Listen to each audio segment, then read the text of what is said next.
चलिए आज जो है आवाज आ रही है। Yes sir. जी सर, आ रही है। तो आज का जो क्लास है, पिछले क्लास में मैंने गौतम बुद्ध का बुद्धिज्म अच्छे से बता दिया था, ठीक है। और हम लोग जो है पिछले क्लास में वैदिक सभ्यता भी शायद पढ़े थे, और गौतम बुद्ध भी शायद हो गया था पूरा अच्छे से कंप्लीट। तो आगे जो है आज हम कोशिश करेंगे कि आपका जैन धर्म और आगे का जो है टॉपिक वो कवर हो जाए, ठीक है।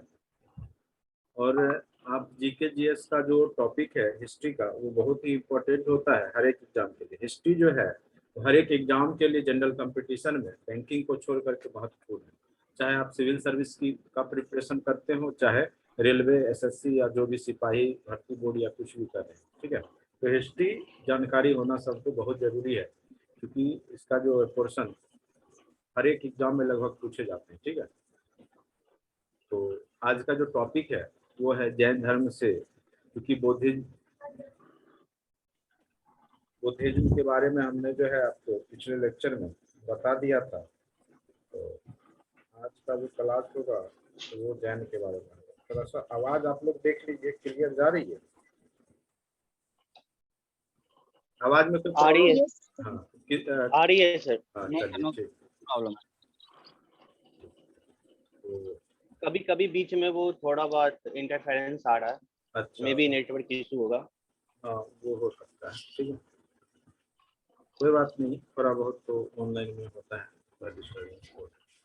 चलिए आज का जो क्लास है वो जैन धर्म है, और जैन धर्म से आगे भी हम बताएंगे आज आपको, क्योंकि इसमें ज़्यादा लंबा हम खींचेंगे नहीं, क्योंकि आप लोग को क्वेश्चंस जो है हिस्ट्री का उतने ज़्यादा डीपली पूछा नहीं जाएगा आपके एग्जाम में।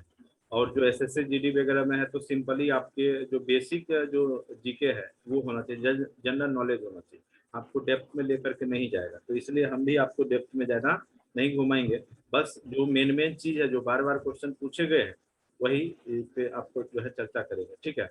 और इतना भरोसा रखिए कि जितना चीज हम आपको जो है जो आपको थ्योरी में जो लिखा हुआ देते हैं पीडीएफ, और साथ साथ जो आपको बोल करके सुना देते हैं वही महत्वपूर्ण है, और वहीं से क्वेश्चन आएगा। आप जब एग्जाम में बैठेंगे या जब सेट बनाएंगे तब आपको अनुभव होगा, ठीक है। चलिए जैन धर्म, अब यहाँ पर लिखा हुआ है जैन धर्म का संस्थापक ऋषभ देव को माना जाता है, ठीक है। तो याद रखना है कि जैन धर्म के जो प्रतिपादक हैं या शुरुआत जो जिन्होंने किया है उनका नाम क्या था? ऋषभ देव था, ठीक है। प्रथम जो है उपदेशक के रूप में ऋषभ देव आते हैं, ठीक है। उसके बाद है इनको तीर्थकर भी कहा जाता है। तीर्थकर मतलब जो होता है उपदेश देने वाला, उपदेशक, ठीक है, तीर्थकर। तो प्रथम तीर्थकर जो है ऋषभ देव को माना जाता है, यहीं से जैन धर्म शुरुआत हो जाता है, ठीक है। अगर क्वेश्चन पूछेगा कि जैन धर्म की शुरुआत किसने की थी तो ऋषभ देव, या संस्थापक कौन है तो ऋषभ देव। लेकिन अगर क्वेश्चन में वास्तविक लगा दे, वास्तविक संस्थापक कौन है, तो आपको महावीर स्वामी का नाम बोलना है, क्योंकि इनके बाद ही यह धर्म का जो है विकास बहुत ज्यादा हुआ और फला फूला, अन्य क्षेत्रों में जो है यह फैला। पूरे भारत में लगभग, अभी आप दक्षिण भारत जाएंगे या नॉर्थ भारत में, पूरे भारत में यह जो है धर्म किसी न किसी रूप में फैला हुआ है। इसके दो पार्ट बाद में आगे चल करके बट गए हैं, दिगंबर और श्वेतांबर, उसकी चर्चा हम आगे करेंगे। लेकिन कहीं ना कहीं आपको ये दिखाई देंगे, ठीक है। जैन धर्म पूरे भारत में लगभग, और ये अगर आप देखेंगे तो ये जैन धर्म जो है वो बौद्ध से भी पुराना धर्म, क्योंकि 24वें तीर्थकर थे महावीर स्वामी, जो कि लगभग इनका जो जन्म है आप 540 ईस्वी पूर्व में देखेंगे इनका जन्म हुआ है। और आप देखेंगे गौतम बुद्ध का भी जो जन्म है वो 563 ईस्वी पूर्व में हुआ। यानी ये 24वें तीर्थकर है, यानी इनसे पहले 24 और हो चुके हैं। इसका मतलब है कि यह जो है जैन धर्म बौद्ध धर्म से पुराना है, ठीक है। दोनों में बहुत ज्यादा समानताएं हैं। जैन धर्म बौद्ध धर्म को अगर आप एनालाइज कीजिएगा तो लगभग आपको बहुत सारा चीज 50 to 60% चीज आपको लगेगा एकदम सेम टू सेम वही है, ठीक है। बस जैन धर्म के जो भी जो उसमें कष्ट करके शरीर को तपस्या करना है वो सब को बस इसमें सुधार दिया गया है, थोड़ा भाषा पे ध्यान दिया गया है गौतम बुद्ध के द्वारा। तो ये सारे जो धर्म का उदय हुआ है वो पहले हमने बता दिया था आपको। उत्तर वैदिक काल में क्या हुआ था, धार्मिक कर्मकांड बढ़ गए थे, तो ब्राह्मणों और क्षत्रियों के बीच में जो है यहाँ पर देखिएगा मतभेद बढ़ जाता है, जिस कारण से नए धर्म जो है उदय होने लगते हैं।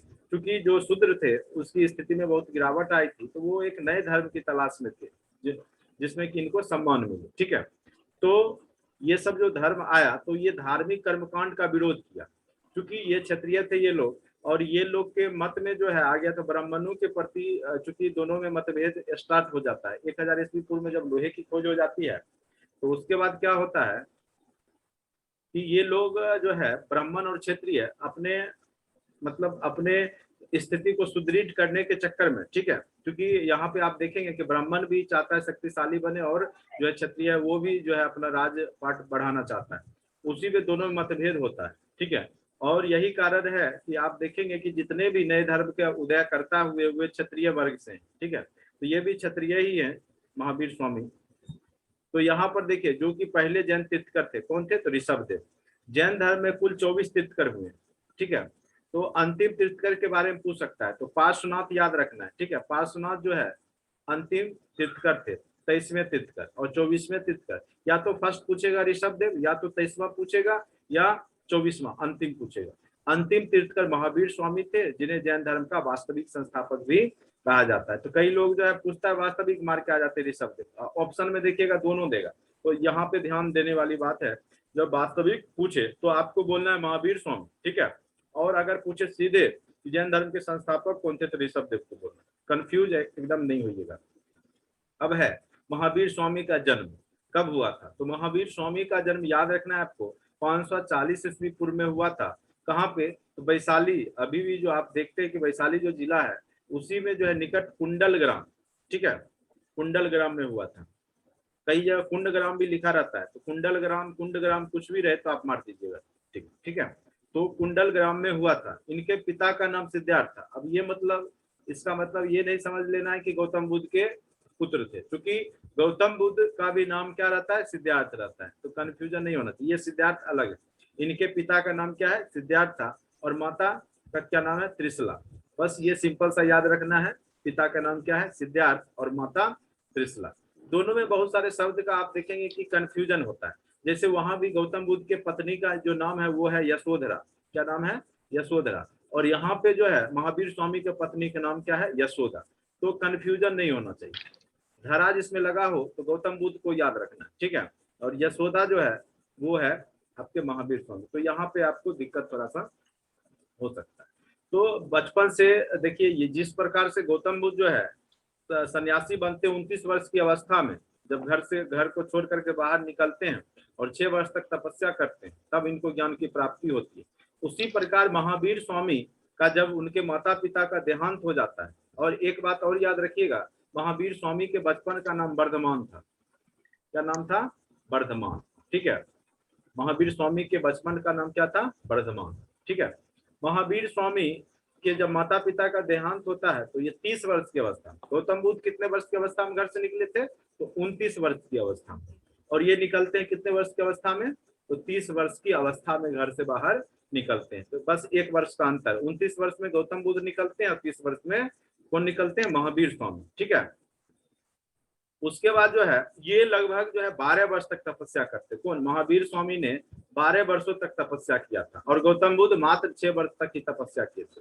6 वर्ष में ही इनको ज्ञान की प्राप्ति हो गई थी। किनको? तो गौतम बुद्ध को। और जो है महावीर स्वामी को 12 वर्ष में। इसलिए हम दोनों को तुलनात्मक अध्ययन करवा रहे हैं, क्योंकि यहाँ आप कंफ्यूज होइएगा। दोनों सेम है तो आप भूल जाइएगा कौन 6 वर्ष किया, कौन 12 वर्ष। तो 12 वर्ष किया है महावीर स्वामी, जो ज्यादा किए हैं वो महावीर स्वामी ने किया है। और 6 वर्ष की तपस्या जो है गौतम बुद्ध किए थे। और 29 वर्ष की अवस्था में घर से निकले थे गौतम बुद्ध, और 30 वर्ष की अवस्था में निकले हैं महावीर स्वामी, ठीक है। जब इनके माता पिता का देहांत हो जाता है तब ये भी जो है सत्य की खोज में, देखिए यहाँ लिखा हुआ है महावीर स्वामी सत्य की खोज में 30 वर्ष की आयु में गिरि त्याग कर सन्यासी हो गए, ठीक है। तो ये याद रखना है, कितने वर्ष की आयु में? 30 वर्ष की आयु। सत्य, अब कहिएगा सत्य क्या है? तो यही दुनिया की सत्य क्या है, जो सिंपल सा जो एक थ्योरी आप भी सोच सकते हैं कि आखिर यह दुनिया चल कैसे रहा है। ईश्वर सत्य मतलब यहाँ पे ईश्वर से है, भगवान की प्राप्ति से है कि क्या दुनिया की सच्चाई है, ठीक है, इससे है, ठीक है। तो यही सत्य की खोज के लिए जो है गौतम बुद्ध भी निकले थे कि दुनिया की सच्चाई क्या है। महावीर स्वामी को 12 वर्ष की गहन तपस्या के बाद, कितने वर्ष की? 12 वर्ष। जुम्बिक ग्राम, ये याद रखना है। देखिए इनको जैसे गौतम बुद्ध को कहाँ पे मिला था ज्ञान की प्राप्ति? बोध गया में। कहाँ मिला था? बोध गया। और इनको जो मिला है कहाँ पे? जुम्बिक ग्राम। में सर्वोच्च ज्ञान केवल्य की प्राप्ति हुई। केवल्य की प्राप्ति के बाद ये केवलीन कहे जाने लगे, केवलीन कहे जाने लगे। इनको अहर्त भी कहा जाता है, ठीक है, अहर्त मतलब योग्य पुरुष, ठीक है। इनको जीन भी कहा जाता है, जीन, ठीक है। तो ऐसे भी जीन उनको कहा जाता है जो अपने ज्ञानेंद्रियों पर विजय प्राप्त कर लिए हो, ठीक है। जब इनको 12 वर्ष की तपस्या के बाद जुम्बिक ग्राम में जो है ज्ञान की प्राप्ति होती है, तो इनको जो ज्ञान की प्राप्ति होती है वो साल वृक्ष के नीचे, याद रखना है, किस वृक्ष के नीचे? साल वृक्ष के नीचे। और कौन से नदी के तट पे इनको ज्ञान की प्राप्ति होती है? बताइए कोई आदमी। ऋजुपालिका। गौतम बुद्ध को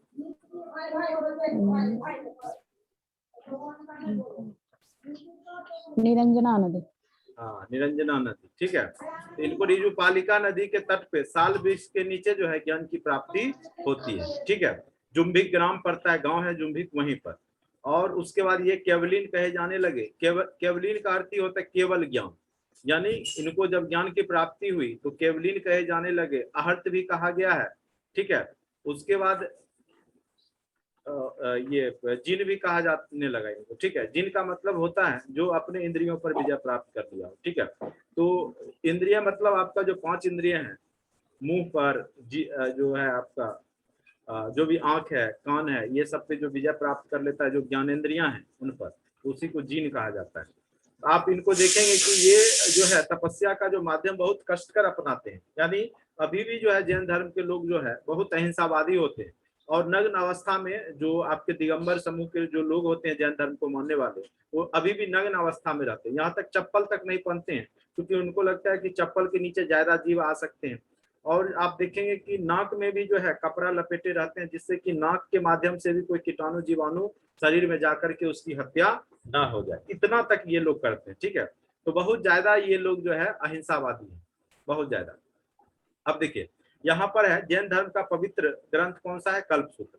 तो कल्पसूत्र किसने लिखा वो जान जाइए, भद्रबाहु। किसने लिखा है? भद्रबाहु ने लिखा। आगे भद्रबाहु की चर्चा करेंगे। और ये जो रहते हैं यानी सन्यासी मतलब तपस्वी, आगे चल करके जो है तीर्थकर के रूप में ही कह सकते हैं। ऐसे तो 24 तीर्थकर हैं, लेकिन उपदेशक के रूप में भद्रबाहु जो है इन्हीं के शिष्य रहते हैं। किनके? तो महावीर स्वामी के। भद्रबाहु और स्थूल भद्र, ठीक है। और इनकी चर्चा आप कर सकते हैं चंद्रगुप्त मौर्य के समय। चंद्रगुप्त मौर्य के समय में आप देखेंगे कि चंद्रगुप्त मौर्य भी जैन धर्म को ही मानते थे, ठीक है। और जब अंतिम अवस्था में और जब पूरे मगध में अकाल आता है, तो वो अपने आप को कारण मानते हैं। कौन? चंद्रगुप्त मौर्य। और जो है पश्चाताप करने के लिए संलेखना विधि से अपने को जो है निर्वाण प्राप्ति करवाते हैं। कहाँ जा करके? तो श्रवणबेलगोला। कहानी थोड़ा सा बता देते हैं श्रवणबेलगोला का। देखिए जब मगध में अकाल पड़ता है, तो उस समय जो है यहाँ पे 2 इनके जो है शिष्य रहते हैं, भद्रबाहु और स्थूलभद्र, ठीक है। तो स्थूलभद्र मगध में ही रुक जाते हैं, और भद्रबाहु जब अकाल पड़ता है तो दक्षिण भारत के लिए निकलते हैं और कहते हैं कि हम दक्षिण भारत में जाकर के ज्ञान उपदेश देना चाहते हैं, और दक्षिण भारत में जाकर के उपदेश देना शुरू करते हैं भद्रबाहु, ठीक है। और भद्रबाहु श्रवणबेलगोला जा करके, आज भी आप देखिएगा कि वहां पे महावीर स्वामी का बहुत बड़ा मूर्ति है श्रवणबेलगोला, जो कर्नाटक में है वहां पर, ठीक है। तो आज भी जो है जैन धर्म के ज्यादा मानने वाले आपको दक्षिण भारत में ही मिलेंगे। तो भद्रबाहु ही वहां जाकर के, और भद्रबाहु जो है जब लौट करके आते हैं यहाँ पर, कहाँ? तो मगध में। तो इन दोनों में मतभेद होता है, क्योंकि तब तक स्थूलभद्र ने श्वेत वस्त्र धारण कर लिया था, ठीक है। तो श्वेत वस्त्र, पहले ये दोनों नग्न अवस्था में ही रहते थे, लेकिन बाद में स्थूलभद्र ने क्या किया, क्योंकि आप उत्तर भारत का संस्कृति जानते ही अपने बिहार का है, तो यहाँ पे जो है नग्न अवस्था वाले तो उस ढंग से जो है मतलब देखा नहीं जा रहा था। तो ये क्या किए थे कि श्वेत कपड़ा अपना उसमें सुधार कर लिए कुछ जैन धर्म में, और श्वेत वस्त्र पहनने लगे। जब भद्रबाहु आए तो उन्होंने इसका विरोध किया। फिर यहीं से जो है जैन धर्म जो है 2 भागों में बट जाता है। एक रहता है आपका दिगंबर, और दूसरा जो होता है वो होता है आपका श्वेतांबर। दिगंबर मतलब जो दिशा को ही अपना वस्त्र मानते हो, यानी दिक जोर अंबर, दिशा प्लस अंबर, यानी दिशा को जो वस्त्र मानते हैं वो हो गए दिगंबर। श्वेतांबर जो श्वेत वस्त्र पहनते हैं। तो स्थूलभद्र श्वेत वस्त्र पहनने लगते हैं, और जो है भद्रबाहु दिगंबर बन करके नग्न अवस्था में भी ही रहने लगते हैं, ठीक है। मतलब पहले से ही थे तो रहने क्या लगे, चलिए वो रहते हैं उसी नग्न अवस्था में। तो दिगंबर के प्रतिपादक कौन है, भद्रबाहु, और श्वेतांबर के याद रखिएगा आप, स्थूलभद्र, ठीक है। तो यहाँ से एक क्वेश्चन बार बार पूछा जाता है कि जैन धर्म कितने भागों में बट गया, दिगंबर के प्रतिपादक कौन है, श्वेतांबर के कौन है। तो वही संस्कृत भाषा में भद्रबाहु ने ही कल्पसूत्र की रचना की थी। ऐसे आप देखेंगे कि मैक्सिमम जैन धर्म के जो ग्रंथ हैं वो प्राकृत भाषा में, लेकिन कल्पसूत्र जो है वो संस्कृत में लिखा गया। तो जैन धर्म की रचना मुख्यतः किस भाषा में की गई है, प्राकृत भाषा में की गई, लेकिन कल्पसूत्र संस्कृत में, याद रखना है। अब देखिए यहाँ पर यही क्वेश्चन इस बार बीपीएससी में पूछा था। जैन धर्म अहिंसा पर आधारित था, जिसके त्रिरत्न सम्यक श्रद्धा, सम्यक ज्ञान, सम्यक आचरण। ये पूछा है कि किसके त्रिरत्न हैं, तो सम्यक श्रद्धा, सम्यक ज्ञान और सम्यक आचरण जो है वो जैन धर्म के त्रिरत्न। ये क्वेश्चन इस बार बीपीएससी में सेम टू सेम क्वेश्चन पूछा था यही लाइन से, ठीक है। ये पूछा था कि किस इनमें से किस धर्म के त्रिरत्न सम्यक श्रद्धा, सम्यक ज्ञान और सम्यक आचरण, ठीक है। तो उसका आंसर जैन धर्म होगा। अब है नेक्स्ट है, महावीर स्वामी ने अपना प्रथम उपदेश कहाँ दिया है, राजगीर में दिया है। और वहीं गौतम बुद्ध ने कहाँ दिया था, तो सारनाथ। और ये सबसे पहला अपना उपदेश जो देते अपने दामाद, जो कि जामाता जामली रहता, जामाता मतलब ही होता है दामाद, ठीक है, जामली, ठीक है, जामली को, जामाता जामली को ये अपना उपदेश देते हैं। और इनकी बेटी का नाम रहता है अन्नोजा प्रियदर्शनी, ठीक है, अन्नोजा प्रियदर्श या प्रियदर्शनी लिखा रहेगा, ठीक है। तो अन्नोजा प्रियदर्श इनकी बेटी का नाम रहता है। तो ये भी अपनी बेटी को छोड़ करके तपस्या करने निकलते हैं, जैसे कि गौतम बुद्ध निकलते हैं, राहुल जो कि उनका बेटा रहता है उसको रात्रि में छोड़ कर, ठीक है। उसी प्रकार से ये भी अपनी बेटी को छोड़ करके तपस्या करने के लिए जाते हैं। अन्नोजा प्रियदर्श उसका नाम है, या प्रियदर्शनी भी लिखा रहता है कहीं कहीं। चलिए, अब ये जो है पूरा जिंदगी भर अपना जो उपदेश देते रहे, अपना अहिंसा को फॉलो करते रहे। और 72 वर्ष की आयु में 468 ईस्वी पूर्व में महावीर स्वामी की मृत्यु कहाँ पे हो गई, पावापुरी। पावापुरी एक जगह है, वहीं पे इनकी मृत्यु हो गई, ठीक है। तो ये कई बार क्वेश्चन पूछा कहाँ पे मृत्यु हुई, तो पावापुरी याद रखना है। महावीर स्वामी की मृत्यु पावापुरी में 468 ईस्वी पूर्व में हो गया, यानी 540 में आप 72 घटा दीजिए, क्योंकि ईस्वी पूर्व है तो हम घटाएंगे, ठीक है।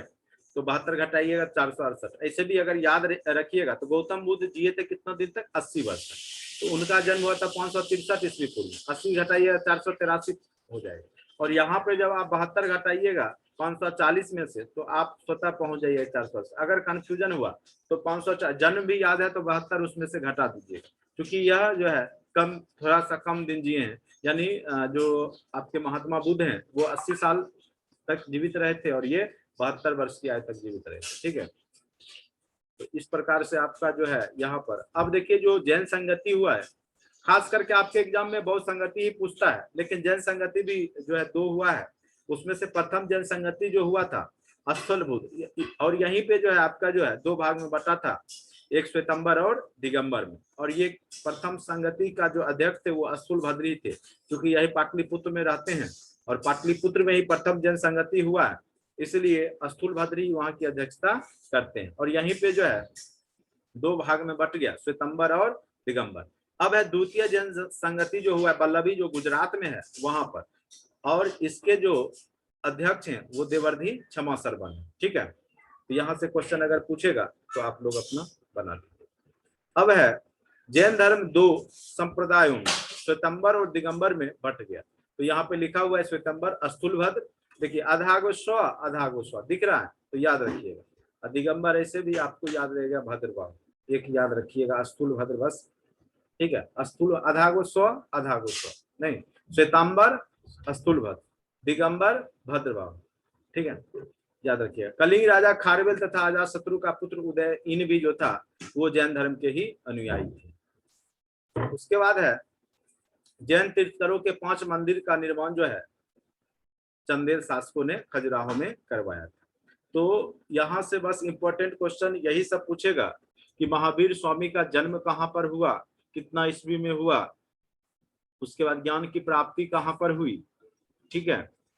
तो यही सब क्वेश्चन बार बार पूछे गए हैं। या प्रथम द्वितीय जैन संगति जो है कहाँ पर हुआ था, कौन अध्यक्ष थे। इस प्रकार से ऐसे क्लास में जब हम पढ़ाएंगे आपको तो बहुत डीपली भी पढ़ा सकते हैं, क्योंकि बीपीएससी वाले भी कुछ जो है कॉन्सेप्ट उसमें इंक्लूड करते हैं, ठीक है। लेकिन यहाँ पे जो है ऑनलाइन में इतना ही सफिशियंट है आपके एसएससी जीडी के लिए, इसलिए इतना ही रहने देते हैं। अब आते हैं महाजनपदों का उदय। नेक्स्ट टॉपिक है आपका महाजनपदों का उदय, ठीक है। अच्छा ये बताइए, जैन धर्म आपको समझ लग गया? तो पीडीएफ तो होगा ही सबके पास? Yes sir. कोई दिक्कत तो नहीं है ना जैन धर्म में? नो जो सर। जो इम्पोर्टेंट चीज है यही सब पूछेगा, आपको ज्यादा दिमाग लगाने की आवश्यकता नहीं है। जितना चीज बताए हैं उतना याद रखिएगा कि प्रथम तीर्थकर कौन थे, अंतिम तीर्थकर कौन है, ठीक है, वास्तविक संस्थापक कौन है, कब जन्म हुआ और कहाँ पर हुआ, ठीक है। बस ये सब आप याद रखते हैं, उसी में आपका काम बन जाएगा। क्योंकि पूरे एसएससी जीडी में पूरा जो है जीके से क्वेश्चन अगर देखेंगे 25 क्वेश्चन रहता है, तो हिस्ट्री का हिस्सा बहुत हो गया तो 4 से 5 क्वेश्चन मैक्सिमम पूछ सकता है, उससे ज्यादा नहीं पूछेगा। तो जितना बताया वो सफिशियंट है। एसएससी वगैरह में भी 25 ही क्वेश्चन, जहाँ पे 25 रहता है वहां ज्यादा डीपली अब नहीं पूछ सकता है। चलिए अब है महाजनपदों का उदय। आप देखेंगे कि धीरे धीरे क्या होता है कि गौतम बुद्ध या महावीर स्वामी का जो 6ठी शताब्दी ईस्वी पूर्व में धीरे धीरे जो है जो जन बनता है, जन जो शुरुआत में जो कबीलाई समूह था, कबीलाई समूह मिलकर के सबसे पहले तो परिवार कह सकते हैं, छोटा सबसे गांव में होता परिवार होता है, फिर कुल होता है, बहुत सारे कुल मिल करके जो है वहां पे जो है कबीलाई समूह बनाते थे। फिर कबीलाई समूह बहुत सारे मिल करके जन का निर्माण करते थे, जो कि गांव कह सकते हैं। फिर जन से जनपद बना है, जिसको जिला कह सकते हैं उस समय का। और महाजनपद अभी का जो राज्य कह सकते हैं कि उस समय का महाजनपद था। अभी जैसे 28 राज्य है, उसी प्रकार से उस समय जो है 16 महाजनपद थे, ठीक है। और 16 महाजनपदों में आपका देश विभक्त था। तो उसके बारे में यहाँ पे देखिए क्या क्या लिखा हुआ है। बुद्ध के जन्म से पूर्व लगभग 6ठी शताब्दी ईस्वी पूर्व में भारत 16 महाजनपदों में विभक्त था, ठीक है। कितने महाजनपदों में? तो 16 महाजनपदों में विभक्त था।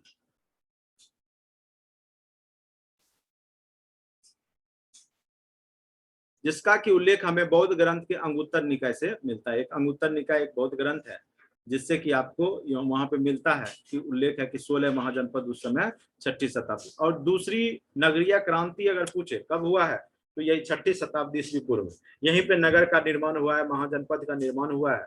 तो आपको अगर पूछे कि द्वितीय नगरीय क्रांति कब हुई थी, तो 6ठी शताब्दी ईस्वी, 6ठी शताब्दी ईस्वी पूर्व। ऐसा इसलिए बोलते हैं क्योंकि प्रथम जो नगरीय क्रांति आपको पता होगा हड़प्पा सभ्यता में ही हो गया था। प्रथम नगर आपका जो हड़प्पा सभ्यता ही था, ठीक है, वहीं पे नगर निर्माण हुआ था। लेकिन दूसरी बार जो है नगरीय क्रांति आई है वो है 6ठी शताब्दी ईस्वी पूर्व। यहीं पे 16 महाजनपद बने थे। जैन ग्रंथ भगवती सूत्र में भी 16 महाजनपदों की जानकारी मिलती है। और जनपद जो थे महाजनपद वो 2 प्रकार के थे। एक था राजतंत्रात्मक, जो कि राजा का जहां शासन होता था राजा के द्वारा। दूसरा था गणतंत्रात्मक, यानी जनता के द्वारा चुने गए राजा के द्वारा होता था, ठीक है। गणतंत्रात्मक मतलब जो राष्ट्र प्रमुख होगा, जो राजा होगा, वो जनता के द्वारा चुना जाएगा, ठीक है। शासन यानी राजा ही करता था, लेकिन राजा का जो चुनाव होता था वो जनता करती थी, ठीक है। लेकिन मैक्सिमम जो थे वो 14 जो थे वो राजतंत्रात्मक थे, यानी वंशावली चल रहा था, राजा का पुत्र राजा बन रहा था आराम से, ठीक है। लेकिन 2 मात्र थे जिसमें कि चुनाव के माध्यम जो भी हो उस समय का, अभी की तरह तो सिस्टमेटिक चुनाव नहीं होता था, मतलब जिनको जनता चाहती थी उनको बना देते, ठीक है। तो वो जो 2 लोकतंत्र कह सकते हैं या गणतंत्रात्मक जो राज्य थे वो वज्जी, जिसको वैशाली और मल्ल गणतंत्र थे, ठीक है। बाकी शेष जो हैं वो क्या थे? राजतंत्र थे। वज्जी और मल्ल गणतंत्र थे, जबकि शेष कौन से? ये क्वेश्चन कई बार पूछा है कि कौन से जो राज्य महाजनपद के गणतंत्रात्मक थे, या विश्व का प्रथम गणतंत्रात्मक जो है राज्य या देश कौन सा है? तो वज्जी, यहाँ पे इसको राज्य कह सकते हैं या महाजनपद में वज्जी, जिसको वैशाली कहते हैं। सर्वप्रथम जो है वहीं पे जो है लोकतंत्र की जो है स्थापना की गई थी। नहीं तो पूरे विश्व में राजतंत्रात्मक ही व्यवस्था रही है। चाहे आप यूरोपीय इतिहास को देखिएगा, चाहे आप किसी भी देश के इतिहास को देखिएगा, तो सब जगह राजा रानी रहा है। चाहे ब्रिटेन का आप देख सकते हैं, चाहे कहीं का भी देखिए। तो सिर्फ अगर विश्व में अगर प्रथम कहीं पे लोकतंत्रात्मक व्यवस्था था तो वो भारत से शुरुआत हुआ था, ठीक है। जनता का शासन, जनता के द्वारा। ऐसे यहाँ पर देखिए जो भी महाजनपद है अभी वर्तमान में उसको क्या कहा जाता है और अभी राजधानी उसकी क्या है, उसके बारे में। तो ये भी क्वेश्चन कई बार पूछ दिया जाता है, ठीक है, कि अंग की राजधानी क्या थी। तो अंग जो है भागलपुर का, जो अभी आपका बिहार का जो क्षेत्र है, और यहीं का राजा जो है महाभारत के समय में कर्ण हुआ करता था, ठीक है। कर्ण, जो आप दानवीर कर्ण, सूत पुत्र कर्ण के बारे में सुने होंगे, जो कुंती का पुत्र था, नहीं, तो भागलपुर जो था अभी का, भागलपुर जो है वो अंग महाजनपद, जैसे मुंगेर है, भागलपुर है, ये अंग कहलाता था, अंग महाजनपद, और इसकी राजधानी चंपा थी। मगध उस समय का सबसे शक्तिशाली कोई महाजनपद था तो वो मगध था, और इसकी राजधानी क्या थी, राजगिरी, और सबसे पहली राजधानी इसकी गिरिब्रज था, ठीक है। ये क्वेश्चन इस बार पूछा था कि प्रथम राजधानी जो है मगध की कौन थी, ठीक है। उसमें राजगिरी ऑप्शन था, एक ऑप्शन ये भी था, इनमें से कोई नहीं, उसका आंसर हो जाएगा इनमें से कोई नहीं, क्योंकि प्रथम राजधानी मगध का गिरिब्रज था। इसके समय में तो जब कौन था, तो बिंबिसार, ठीक है, क्योंकि सबसे प्राचीन संस्थापक में से बिंबिसार को माना जाता है, तो उस समय जो है गिरिब्रज ही हुआ करती थी, इसलिए यह क्वेश्चन भी बीपीएससी में इस बार पूछा है। आप देखिएगा कि कम से कम 7-8 क्वेश्चन जो है यही 2-3 चैप्टर से ही पूछा है बीपीएससी, ठीक है, और बहुत आसान आसान ये सब क्वेश्चन बार बार हम जिक्र करते हैं। पटना गया बिहार का जो क्षेत्र है वही आपका क्या कहलाता है, मगध। आज भी देखिएगा मगध यूनिवर्सिटी चलता है, नहीं, पटना में। उसके बाद एक काशी, काशी का नाम सुने ही होंगे, वाराणसी अभी वर्तमान का, उस समय भी वाराणसी ही था राजधानी, अभी भी वाराणसी है। वाराणसी के आसपास का क्षेत्र उत्तर प्रदेश क्या कहलाता है, आपका काशी। वत्स, इसकी राजधानी क्या थी, कौशाम्बी। तो ये इलाहाबाद के आसपास का जो क्षेत्र है वो वत्स कहलाता था, वज्र। देखिए इसी के बारे में अभी हम चर्चा कर रहे थे, यही प्रथम जो है लोकतंत्रात्मक या गणतंत्रात्मक जो है देश है। वैशाली, इसकी राजधानी क्या थी, वैशाली, जो हाजीपुर है जिस जिला में, ठीक है। उसके बाद मुजफ्फरपुर एवं दरभंगा के आसपास, आपको पता ही होगा वैशाली कहाँ है, मुजफ्फरपुर और दरभंगा के आसपास के क्षेत्र में, ठीक है। देखिए हम तेजी से आपको कवर करें, बस आप लोग समझ जाइए। उसके बाद है कौशल। कौशल जो है श्रावस्ती, ये जो यूपी में पड़ता है, फैजाबाद उत्तर प्रदेश, जहाँ पे आप उंगली माल डाकू की घटना आप सुने होंगे। श्रावस्ती में ही एक जंगल था, वहीं पे जो उंगली माल नामक डाकू रहता था, जहाँ गौतम बुद्ध गए थे और इसको उपदेश देते हैं, ठीक है। तो कौशल ये याद रखना है आपको। उसके बाद अवंती, ये सबसे बड़ा जो उज्जैन है, दक्षिण भारत का सबसे बड़ा महाजनपद यही रहता है, उज्जैन अवंती, ठीक है। और ये अभी मालवा मध्य प्रदेश में पड़ता है, यानी मध्य प्रदेश और जो है दक्षिण भारत मिला करके ये था उज्जैन अवंती, ठीक है। अभी भी उज्जैन आपको पता ही होगा मध्य प्रदेश में, महाकाल मंदिर है वहाँ। मल्ल, मल्ल जो है कुशावती, देवरिया उत्तर प्रदेश में पड़ता है, ठीक है। और इसी के बारे में हमने बताया था कि ये भी लोकतंत्र था, गणतंत्र देश था। और कहने का अर्थ है यहाँ पर, अगर आप मल्ल को देखिएगा तो मल्ल के बारे में आपने जो है महाभारत में जो है भीम का युद्ध जो हुआ था, आपको पता होगा मल्ल का युद्ध होता है भीम और किसके बीच में होता है, तो जरासंध के बीच में, जिसमें भीम जो है जरासंध का जो है हत्या करता है, ठीक है। तो इसकी चर्चा महाभारत में भी हुई है मल्ल की, ठीक है। उसके बाद है पांचाल। पांचाल की राजधानी जो है वो अहिछत्र या काम्पिल्य था। अभी बरेली बदायूं जो है फरुखाबाद उत्तर प्रदेश, वो अभी वर्तमान का क्षेत्र है, कौन, पंचाल, जहाँ की पंचाली हुआ करती। उसके बाद है आपका चेदी। चेदी शकमती बुंदेलखंड उत्तर प्रदेश में पड़ता है। कुरु, इंद्रप्रस्थ आप अभी भी है दिल्ली में, कुरुक्षेत्र यूनिवर्सिटी वगैरह है, कुरुक्षेत्र हरियाणा में पड़ता है, ठीक है। तो वहां पे भी आधुनिक दिल्ली मेरठ हरियाणा, इसको क्या कहा जाता है, कुरु कहा जाता था, कुरु महाजनपद। मत्स्य, ये क्वेश्चन कई बार पूछा है, बहुत भी है, मत्स्य महाजनपद। तो विराटनगर जो है आपका जयपुर राजस्थान, ठीक है, इसी को कहा जाता है मत्स्य महाजनपद कहा जाता था। तो वर्तमान में मत्स्य को क्या कहा जाता है, जयपुर। बहुत बार यह क्वेश्चन पूछा है, बहुत इंपॉर्टेंट। कम्बोज का हाटक है जो राजौरी हजारा उत्तर प्रदेश में पड़ता है। सुरसेन मथुरा, जहां आप पता होगा कंस राजा हुआ करता था मथुरा का, जिसको कि कृष्ण भगवान ने हत्या करके फिर वहां का राजपाट संभाला था, तो मथुरा उत्तर प्रदेश। और असमक कोटली पोतान था, गोदावरी नदी का दक्षिण भारत का क्षेत्र है।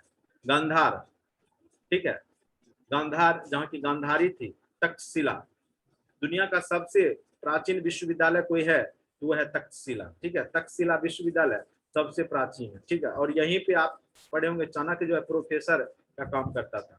अभी जो है ये पाकिस्तान में रावलपिंडी पेशावर, ठीक है। इस प्रकार से हमने 16 महाजनपदों का चर्चा किया, ठीक है। तो इसमें से आपको राजधानी या अभी वर्तमान का क्षेत्र पूछ सकता है उस समय के महाजनपद। उस समय का जो क्षेत्र है आप देख सकते हैं, ये भारत के मैप में आपको दिखाया गया है। पांचाल कहाँ था, उत्तर प्रदेश यहाँ पे पड़ता है। आप देखिएगा मल्ल बिहार यूपी के बॉर्डर पे है, बज्जी आपको बिहार में दिखाई देगा, यहाँ पे बिहार है, ठीक है। काशी आपको उत्तर प्रदेश में दिखाई देगा, बिहार में ही मगध है यहाँ पर, ठीक है। ये क्षेत्र आपका पूरा बिहार यूपी का है। ये वत्स आपका जो है, उसके बाद ये सुरसेन हुआ, ये मत्स्य जो कि राजस्थान में है, ये अवंती मध्य प्रदेश में है, चेदी सकमती जो कि दक्षिण भारत की तरफ है, पांचाल कौशल, ठीक है, ये यूपी में पड़ता है, कुरुक्षेत्र हरियाणा में पड़ता है, गांधार अभी पाकिस्तान में। इधर आपका क्या है, यहाँ तक कि अभी आपका देश है। उसके बाद इधर जो है आपका ये सब पूरा क्षेत्र कहाँ है, पाकिस्तान में। ये सब जो है अभी पाकिस्तान चला गया, ठीक है। तो ये गांधार अभी कहाँ है, पाकिस्तान में। तो इस प्रकार से आप 16 महाजनपद को अंग आप देख सकते हैं कि बंगाल के बॉर्डर पे जाइएगा, उधर मुंगेर भागलपुर इधर पड़ जाता है। असमक देख रहे हैं सबसे बड़ा, अवंती ऐसे सबसे बड़ा था, ठीक है। असमक गोदावरी नदी तक कहीं महाजनपद में बटा हुआ था, उधर नीचे कोई शासन नहीं कर रहे। उसके चलिए नीचे है प्राचीन भारत के प्रमुख शासक, ठीक है। तो सबसे पहले अब इसमें जो है मगध के बारे में बताएंगे। मगध ही शक्तिशाली क्यों हुआ, क्योंकि आप देखेंगे कि मगध जो है, और आप सभी महाजनपदों में सबसे शक्तिशाली अगर पूछे क्वेश्चन तो आपको बोलना है मगध।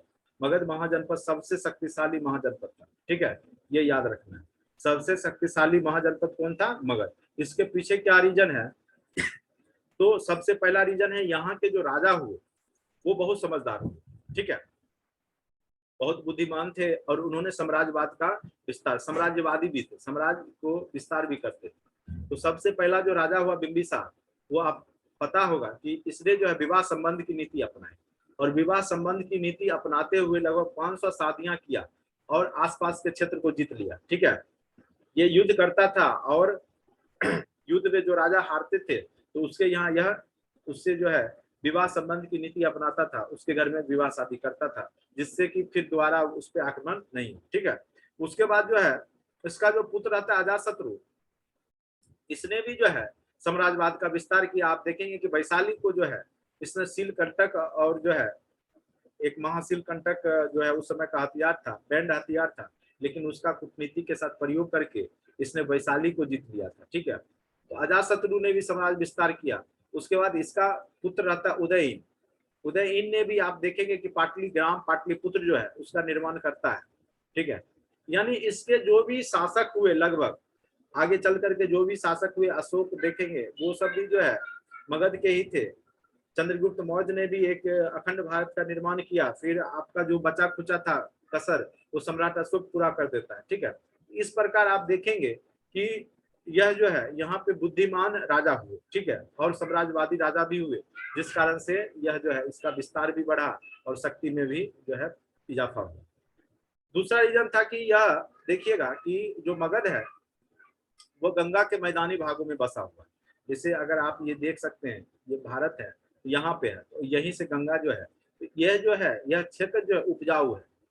मगध जो है यह क्षेत्र क्या है, यहाँ की मिट्टी, चूंकि पहले का जो कृषि था वो खास करके सिंचाई व्यवस्था नदियों के माध्यम से होता था, तो नदियों के किनारे ही ज्यादातर फसल हुआ करते थे। तो गंगा नदी के जो तटीय भाग है और उत्तर बिहार और दक्षिण बिहार, तो यहाँ पे जो है खेती बाड़ी थोड़ा व्यवस्थित ढंग से अच्छे से हो रहा था, मिट्टी उपजाऊ थी, जिस कारण से यहाँ पे सरप्लस इकोनॉमी था, यानी लोगों के पास खाने से ज्यादा अनाज हो जा रहा था। तीसरा रीजन था कि इस क्षेत्र में आप देखिएगा मगध के दक्षिण में जो है जंगल का भरमार था, वन थे, तो वनों से लकड़ी काट करके कीमती कीमती लकड़ियां उस समय काटी जाती थी, चंदन वगैरह की लकड़ी बहुत ज्यादा मात्रा में थे, तो उसको जो है निर्यात करके, ठीक है, उसको एक्सपोर्ट करके भी ये लोग ज्यादा धनी मनी हो गए थे, ठीक है। और जंगलों में जो है हाथी प्रचुर मात्रा में थे, तो सेना में हाथी की जो है संख्या भी बहुत ज्यादा थी, जो भी इसके शक्तिशाली होने का कारण था, ठीक है। उसके बाद इसके दक्षिण में देखिएगा जो अभी झारखंड है मगध के, तो दक्षिण में झारखंड है, तो यहाँ पे खनिज संपदा भरा पड़ा, तो हथियार बनाने में जो लोहे जो थे वो यहाँ से पर्याप्त मात्रा में हो जाते थे, जिससे हथियार आसानी से बना लेते थे ये लोग, ठीक है। कोयला भी प्रचुर मात्रा में था, लोहे भी थे, तो मतलब बहुत सारा रीजन था मगध के शक्तिशाली होने का, ठीक है। तो इसलिए अगर आप प्राचीन भारत देखेंगे तो यही बिहार का ही जो क्षेत्र है उसने पूरे भारत पे शासन किया, यानी पूरे देश की अगर राजधानी कोई था तो वो पाटलिपुत्र था, आपका बिहार में है, ठीक है, पटना। तो आपका जो प्राचीन समय रहा है बिहार का वो गौरवमयी रहा है, लेकिन वर्तमान में जो भी स्थिति हो उसके पीछे कई कारक जिम्मेदार हैं। क्योंकि अंग्रेज आया तो बंगाल में आया, क्योंकि उस समय बिहार बंगाल एक थे, तो सबसे ज्यादा शोषण क्या हो गया, बिहार और बंगालियों का हुआ। तो आज भी आप देखेंगे कि बिहारी और बंगाली ये ज्यादा गरीब आपको मतलब अन्य स्टेट की अपेक्षा यहाँ पे जो है कंगालों की संख्या ज्यादा मिलेगी नहीं, क्योंकि इसके कंगाल होने के पीछे रीजन है क्योंकि अंग्रेज 200 वर्षों तक यहीं पे जो है शोषण किया, सबसे ज्यादा शोषित अंग्रेज किया, जमींदारों ने किया। तो धीरे धीरे क्या हुआ कि यहाँ का इकोनॉमी जो है खत्म हो गया, लोग का जो है आर्थिक स्थिति एकदम खराब हो गई। अभी वही स्थिति के कारण बिहार जो है आज पिछड़ा हुआ है। और दूसरा रीजन ये भी है कि बाढ़ प्रभावित क्षेत्र है, बार बार बाढ़ आते रहती है उत्तर बिहार में, जिस कारण से भी गरीबी रहता है। बहुत सारा रीजन है, जनसंख्या घनत्व तो ज्यादा है, चलिए उस पर अभी नहीं जाएंगे। अभी मेन आते हैं मगध राज का उत्कर्ष। मगध राज का सबसे प्राचीन वंश का संस्थापक कौन थे, बृहद्रथ थे, लेकिन इसकी चर्चा जो है हम लोग ज्यादा नहीं करते हैं क्योंकि यह बहुत पुराना है और महाभारत के टाइम का है। तो चूंकि महाभारत को हम इतिहास नहीं मानते हैं और उसके साहित्यिक स्रोत हमें नहीं मिले हैं, ठीक है, पुरातात्विक स्रोत उसकी पुष्टि नहीं कर रही है, इसलिए मेन रूप से आप यहाँ से आप मगध का जो है उत्कर्ष समझ सकते हैं। इसका उत्कर्ष 545 ईस्वी पूर्व से 412 ईस्वी पूर्व में हुआ, यानी कह सकते हैं कि जो आपका बिंबिसार था और अजातशत्रु जो था वह महात्मा बुद्ध के समय और महावीर स्वामी के समय का है। बिंबिसार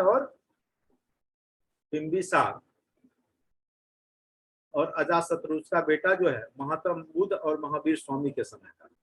बिंबिसार जो है वह यहाँ पर देखिए लिखा हुआ है, बिंबिसार ने हर्यक वंश की स्थापना की और बिंबिसार के पुत्र ने ही 492 से 460 अजातशत्रु 492 बना है, ठीक है।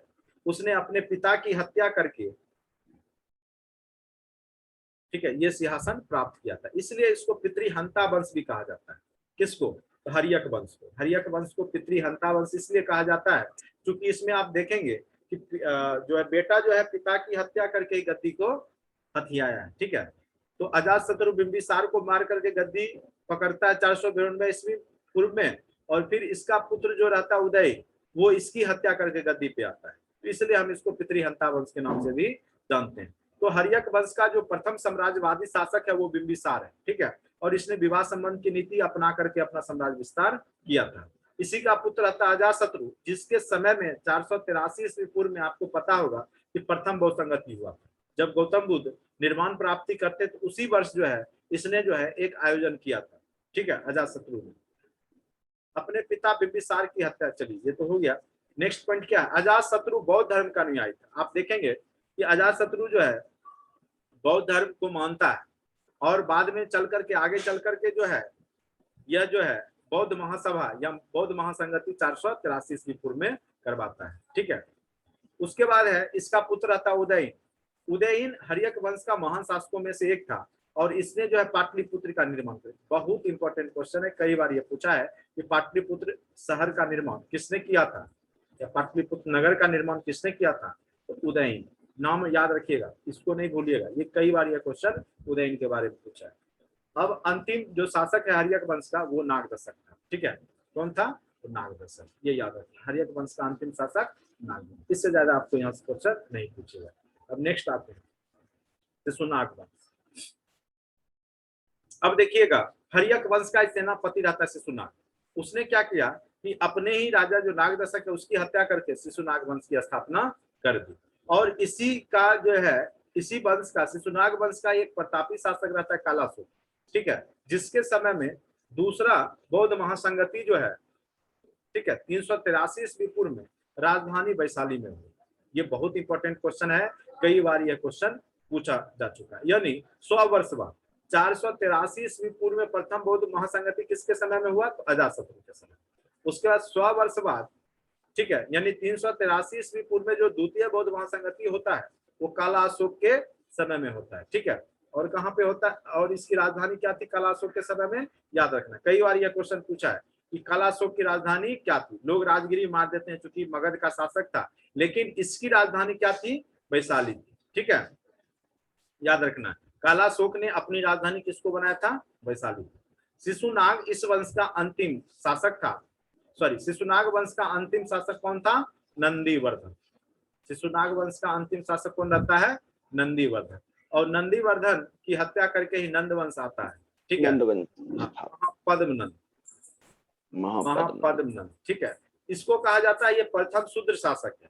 इसको कहा जाता है, इतिहासकार इसको बोलते हैं कि यह नाई था, ठीक है। और यह कालाशोक के शासन में क्या था कि कोई इसकी महारानी थी, उसके साथ जो है इस नाई का जो है पद्मनंद रहता है, नंद उसका संबंध रहता है। और इसने कूटनीति चाल चल करके, षड्यंत्र करके, राजा की हत्या करके यह जो है शासक बनता है। और इसको महापद्म इसलिए कहा गया है, इसका नाम ऐसे नंद रहता है, महापद्म इसकी उपाधि है। महापद्म इसलिए इसको कहा जाता है कि उस समय कहा जाता है इसके पास जो असंख्य सेना थी, और असंख्य सेना होने के कारण, ठीक है, क्योंकि पद्दुम आप पढ़े होंगे, इकाई दहाई सैकड़ा हजार, सबसे लास्ट में पद्दुम आता है, तो वही पद्म जो है, इसलिए यह जो है इसके पास सेना असंख्य था, ठीक है। यानी कहा जाता है पद्दुम भर सेना थी, लेकिन पद्दुम भर अभी नहीं है तो उस समय कहां से होगा, बस एक उपाधि दे दिया गया। किसी का नाम करोड़पति है तो इसका मतलब ये नहीं है कि करोड़ी मल किसी का नाम है तो करोड़ उसके पास होगा ही, या लाखपति नाम है तो लाख होगा ही, बस नाम लोगों के द्वारा इसको उपाधि दे दिया गया था महापद्म। तो सेना के कारण इसको जो है उपाधि दिया गया था। इस वंश का संस्थापक कौन था? महापद्मनंद। और इस वंश का अंतिम शासक कौन था? घनानंद, या धनानंद भी बोलते हैं। यह धनानंद था, धन के लिए बहुत ज्यादा परेशान रहता था, ठीक है। और यह इतना कर वसूली करता था कि यानी आप भोजपत्र पे भी जो है पत्ते चुनने वाले से भी टैक्स ले लेता था। जो जंगलों में पत्ते चुनते थे जो भी गरीब लोग, उससे भी यह टैक्स ले लेता था धनानंद, ठीक है। और घमंडी भी था। और कहा जाता है इसके समय में जो है मौर्य साम्राज्य में, सॉरी कहते हैं मौर्य साम्राज्य, मगध में अराजकता की स्थिति आ गई थी, जिसका फायदा किसने उठाया? तो चाणक्य ने उठाया। और इसी के दरबार में कहा जाता है चाणक्य भी जो है, ठीक है, टैक्स वसूली करने वाला कभी अध्यक्ष हुआ करता था, लेकिन बाद में चल करके दोनों में मतभेद हो जाता है, तो घनानंद उसको जो है उस पोस्ट से हटा देता है और वहां पे अपमानित करता है, जिसका बदला जाकर के बाद में जो है चाणक्य लेता है और घनानंद की हत्या करवाता है। किसके माध्यम से? तो चंद्रगुप्त मौर्य के माध्यम से। और चंद्रगुप्त मौर्य को वह जो है मात्र 8 वर्ष का जब था तभी गोद लिया था, और गोद लेने के बाद उसको जो है साम दाम दंड भेद हर एक तरह का शिक्षा देता है, और बाद में जाकर के आगे चल करके जो है घनानंद की इसी के माध्यम से युद्ध करा करके उसकी हत्या करके मगध की गद्दी पे जो है चंद्रगुप्त मौर्य को बैठाता है, ठीक है। और याद रखिएगा कि घनानंद के समय में ही जो है सिकंदर, जिसका नाम अलेक्जेंडर है, वो यूनान से विश्व विजेता बनने के लिए चल पड़ा था, ठीक है। लगभग इसी का समय चल रहा था उस समय भारत में, मगध में जो है घनानंद का शासन, ठीक है। घनानंद के समय में ही जो है अलेक्जेंडर का आक्रमण भारत में उत्तर पश्चिम क्षेत्र पे होता है, अलेक्जेंडर, ठीक है। सिकंदर का जो है नाम वास्तव में अलेक्जेंडर था, लेकिन भारतीय इतिहासकार उसको सिकंदर कहें, ठीक है। जो जीता वही सिकंदर जो कहा जाता है, तो सिकंदर का वास्तविक नाम क्या था? अलेक्जेंडर, ठीक है। देखिए वो कब भारत आता है, इसी के शासन काल में सिकंदर महा 326 ईस्वी पूर्व भारत पर आक्रमण किया। कब किया? तो 326 ईस्वी पूर्व में। याद रखना है आपको कि सिकंदर कब भारत आया, ये क्वेश्चन बहुत इंपॉर्टेंट है, कई बार पूछा है कि सिकंदर कब भारत आया, तो 326 ईस्वी पूर्व में, ठीक है। और ये जब आया तो भारत का किस क्षेत्र में आया? उत्तर पश्चिम जो क्षेत्र होता है, आप अगर मैप देखिएगा, अगर मान के चलिए मैं भारत का मैप बना दूं थोड़ा,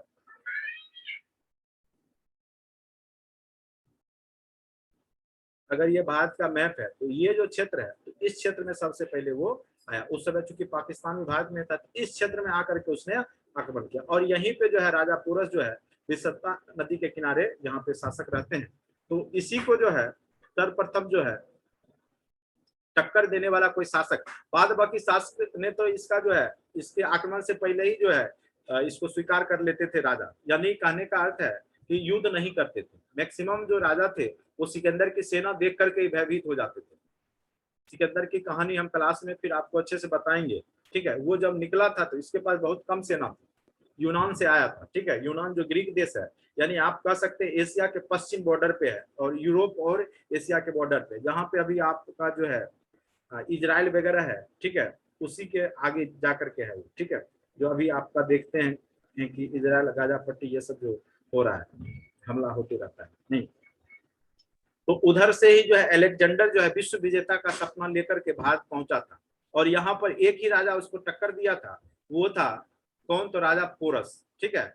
इसने जो है डायरेक्ट गुलामी इसकी स्वीकार नहीं की, ठीक है, और इसने युद्ध किया।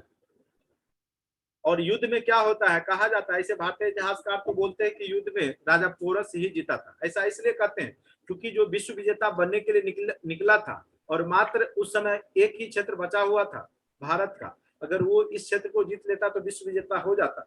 तो कोई भी व्यक्ति जो इतना महत्वाकांक्षा लेकर के पूरे विश्व को जीत चुका है, तो वो यहाँ पे आकर के जो है बिना शासन किए या बिना अपने कब्जा में लिए उसको ऐसे जाने नहीं देता। लेकिन यूरोपीय इतिहासकार बोलते हैं कि इस युद्ध में जो है राजा पोरस की हार हुई थी। बाद में आगे चल करके उसकी वीरता को देख करके, ठीक है, उसकी वीरता को देख करके सिकंदर खुश हुआ था, और जब उसको कब्जे में लिया था तो उससे पूछा था कि बोलो तुम्हारे साथ क्या किया जाए। तो वो बोला था एक राजा को दूसरे राजा के साथ जिस प्रकार से व्यवहार करना चाहिए वैसा आप मेरे साथ कीजिए, ठीक है। और इसी बात से वो खुश हो गया था उसके वीरता को देख करके कि पूरे भारत में एक ही शासक था इस क्षेत्र में जो इसका टक्कर लिया था। और बाद में ये इसका फ्रेंड हो जाता है, कौन? अलेक्जेंडर, सिकंदर, और बोलता है कि हम तुमको अब तुम्हारे क्षेत्र को छोड़ रहे हैं, लेकिन बस आगे के क्षेत्र में जो है युद्ध में तुम हमारा मदद करना। और इस पर जो है राजा पोरस तैयार हो जाता है, ठीक है। तो ये याद रखना है कि पंजाब के राजा पोरस, क्योंकि यह क्षेत्र क्या था? पंजाब। पंजाब के राजा पोरस ने सिकंदर को हाइडेस्पीज के युद्ध में, ठीक है, सिकंदर ने हाइडेस्पीज का जो जिसको कि विश्वता का युद्ध है उसमें हराया था। सिकंदर ने किसको हरा दिया था? तो राजा पोरस को, ठीक है। और सिकंदर का आक्रमण भारत पर सर्वप्रथम ईरानियों ने आक्रमण किया। इससे पहले सिकंदर के आक्रमण से पहले भारत पे ईरानियों ने आक्रमण कर चुका था। तो भारत पे कौन सबसे पहले आए? ईरानी आए, जिसका शासक कौन था? हकमनी वंश का दारेबाहु डरियस था, ये भी याद रखिएगा। तो भारत पे बाहरी आक्रमण करने वाला प्रथम विदेशी, ठीक है, कौन है? तो ईरानी है। और उसमें भी कौन था? तो हकमनी वंश का जो था, कई बार क्वेश्चन पूछ सकता है, डीपली पूछेगा, तो दारेबाहु डरियस था जो ईरान का था, जिसने कि सर्वप्रथम भारत पे आक्रमण किया था। दूसरा आक्रमणकारी जो है वो सिकंदर रहता है, ठीक है। प्राचीन समय में या पूरे भारत में अगर पूछे इतिहास में दूसरा जो आक्रमणकारी कहाँ के लोग रहते हैं? तो यूनान के, ये सिकंदर रहता है, ठीक है। सिकंदर जो था मेसिडोनिया, हिंदी में कई जगह मकदूनिया भी लिखा रहता है, मकदूनिया के राजा क्षत्रप फिलिप द्वितीय का पुत्र था, ठीक है। उसकी माँ एक नाग कन्या थी, विष कन्या जिसको कहा जाता है।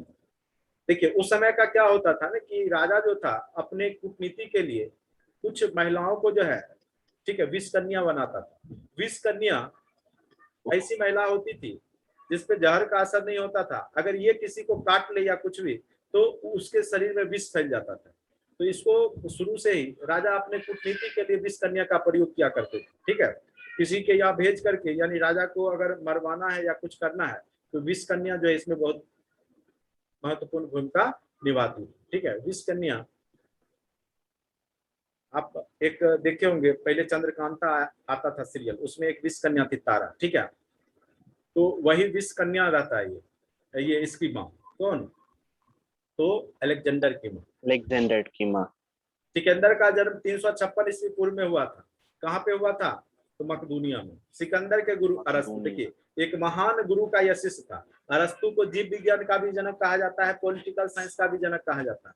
अपने आप में अरस्तु जो है बहुत बड़े महान जो है कह सकते हैं व्यक्तित्व वाले जो है दार्शनिक है। एस्पा एक वर्ड याद रखिएगा, ठीक है। एस्पा पर होता है, एस पर सुकरात, सुकरात का शिष्य प्लूटो, प्लूटो का शिष्य अरस्तु, अरस्तु का है अलेक्जेंडर, ठीक है। अच्छा ठीक। सिकंदर का सेनापति सेल्यूकस निकेटर था। थल सेनाध्यक्ष कौन था? सेल्यूकस निकेटर, ठीक है। सेल्यूकस निकेटर था इसका थल सेनाध्यक्ष, और नियारकस था इसका जल सेनाध्यक्ष, ठीक है।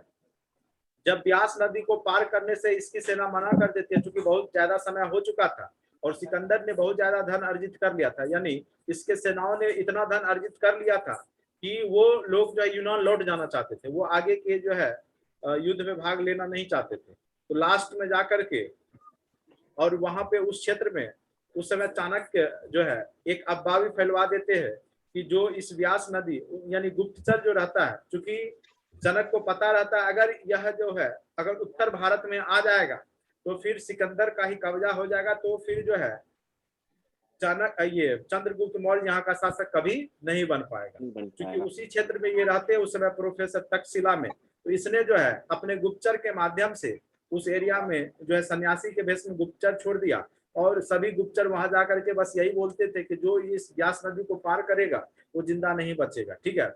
और ये लोग जो है देवताओं में विश्वास करते हैं, यूनानी लोग जो है देवताओं में विश्वास करते हैं, जिस कारण से उसकी सेना आगे आने से मना कर दी। और दूसरा कारण ये भी था कि ये लोग बीमार भी पड़ने लगे, इनको जो है भारत की जलवायु सूट नहीं किया, ठीक है, जिस कारण से ये लोग बीमार पड़ने लगे। चूंकि इस जंगली क्षेत्र था, ये सब जंगल पहाड़ी क्षेत्र था, जंगल थे, तो ये लोग वहां पे सर्वाइव उतने ढंग से नहीं कर पा रहे थे, बीमार पड़ रहे थे, बहुत सारी सेना मर भी रही थी, जिस कारण से ये लोग जो है लौट जाने का फैसला करते हैं, ठीक है।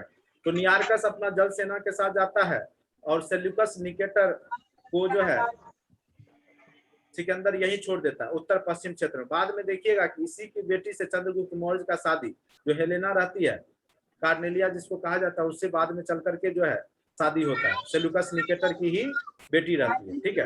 तो वो उत्तर पश्चिम क्षेत्र में किसको, सेल्यूकस निकेटर को छोड़ देता है और कुछ सेना को जल माध्यम से भेज देता है, और खुद थल सेना की अध्यक्षता करते हुए कौन, सिकंदर लौट जाता है। और लौटते वक्त बेबीलोन, जो कि ईरान में पड़ता है बेबीलोन, वहीं पे जाकर के इसकी मृत्यु कितना ईस्वी में हो जाती है, 323 ईस्वी पूर्व में हो जाती है, ठीक है। और ये भारत से लौटा कब, तो 325 ईस्वी पूर्व में। ये लगभग 19 महीना तक जो है भारत में रहता है, कितना महीना, 19 महीना, ठीक है, भारत में गुजारता है। इतना ही चीज आपको जो है सिकंदर से क्वेश्चन पूछ सकता है आपके एग्जाम में, ठीक है, इससे ज्यादा आपको नहीं पूछेगा। तो इस प्रकार से आपका जो आज का क्लास हम इतना ही पढ़ाएंगे, क्योंकि अब मौर्य वंश स्टार्ट हो जाएगा। तो नेक्स्ट क्लास जब भी होगा हिस्ट्री का, आज हमने आपको 3-4 टॉपिक बहुत ही महत्वपूर्ण कवर कर दिया। अगर आप देखिएगा तो 10 से 12 क्लास में आपका पूरा हिस्ट्री हम आपको कंप्लीट करा देंगे, ठीक है। अगर जिस स्पीड से आज हमने बताया है, इस स्पीड से बताएंगे तो 10 से 12 क्लास में आपको पूरा हिस्ट्री पूरा अच्छे से पता रहेगा, ठीक है। तो ये नोट्स जो है पीडीएफ ग्रुप में हम भेजे हुए हैं ही, ठीक है, तो उसको आप जरूर लिख लीजिए और देख लीजिए, उसको समझिए। तो यही घटना कर्म जो है आज जो है आपको बताया है वो बहुत इंपॉर्टेंट है, और यहाँ से क्वेश्चंस आपके एग्जाम में आते हैं, ठीक है। तो जो जो इंपॉर्टेंट क्वेश्चंस पूछे जाते हैं वो हमने आपको चर्चा कर दिया, ठीक है। अब बताइए किन्हीं को कोई प्रॉब्लम है तो पूछ सकते हैं, किन्हीं को कोई प्रॉब्लम है तो पूछ सकते हैं, क्या समझ लग गया ना सबको? Yes sir. तो इस तरीका से फिर कल जो है क्लास आपका पॉलिटिकल साइंस का होगा 8 बजे से। तो जो चीज हमने बताया है पिछले या क्लास में वो सब अपना रिवीजन कर लीजिएगा, तो तेजी से आगे हम कवर करेंगे। आज का क्लास इतना ही एंड करते हैं। Okay sir, thank you sir.